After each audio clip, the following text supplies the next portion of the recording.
Hello, good morning. Good morning my dear friends.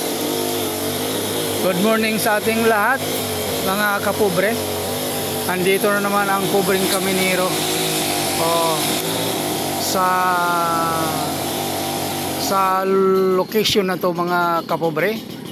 Andito pa rin sa Francisco Compound, mga kajinti.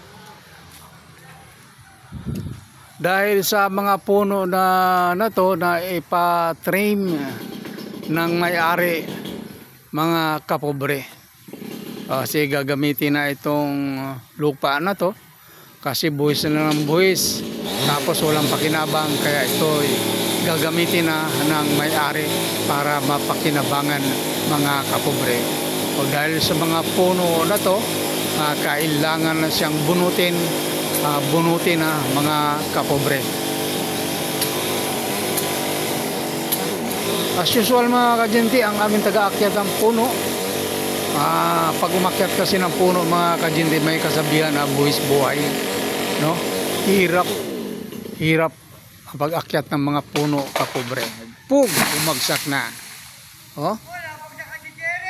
Bumagsak na ang malaking bahaging sanga sa punong mangga na to, mga kapobre. Ayan, mga kapobre. Pero ang trabaho namin o ginagawa namin dito ay hindi siya up to date, o hindi kami nakatutok lagi dito araw-araw, mga kapobre. Kasi kung mayroong mga importanteng mga request nga kaiagaran agad ang mga kajinti, yung pag-response, nandoon kami, mga kapobre. Kasi ito hindi naman siya delikado, mga kapobre.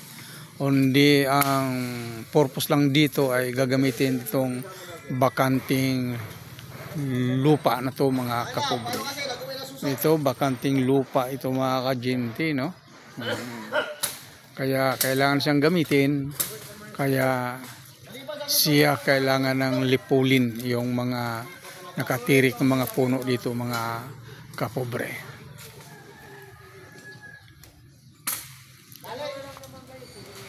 Yan lang update, mga kapobre, sa araw na to. Ang pitsa ngayon, mga kajente, ay March 6 sa taong 2025, mga kapobre. Nandito ang grupo ni Rado Oliveros Pascual bilang leadman sa team na ito ng trimming, mga kapobre. Bagamat ako, mga kapobre, ay palipat-lipat lang dahil ako yung kanilang service driver. 3 grupo itong hawak ni Danny Terry Cruz, ang hipi ng mga pobreng kaminero. Mayroong taga-hakot o ng grupo. Pangalawang grupo yung nagkakanal, naglilinis, nagre-repair ng mga kanal dito sa aming barangay, mga kapobre. Ang pangatlong grupo ay itong taga-trimming o taga-putol, mga kapobre.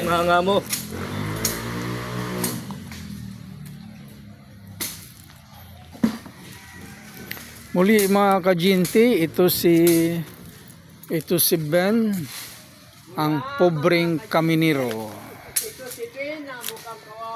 Ang pobreng kaminero, mga kajinti, ay tinaguriang mga kapuspalad. Kapuspalad, nakakaawa, pinag-initan, pinagsabihan, tapos hindi pa tumataas ang sahod, no? Ang hirap ng trabaho, mga kajinti, hindi biro ito. Pero naggamit, talagang tinuluyan mo, nakaupo ka, Manong. ang nakaupo, mga kajinti, ewan ko kung ano lang yung kanilang nakikita, mga kapobre.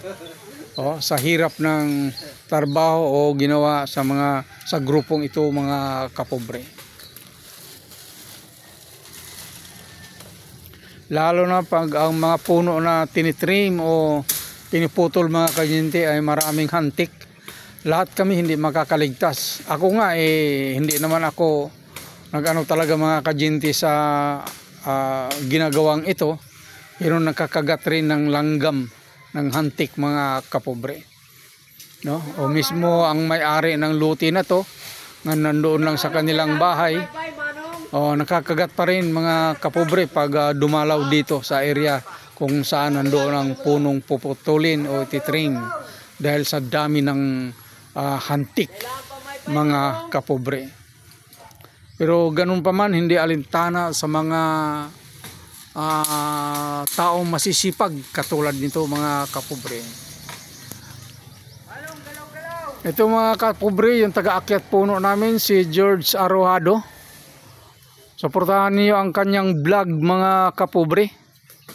Ang kanyang vlog Kuya George vlog mga kajinti ay tinatawag niyang mga kaputol.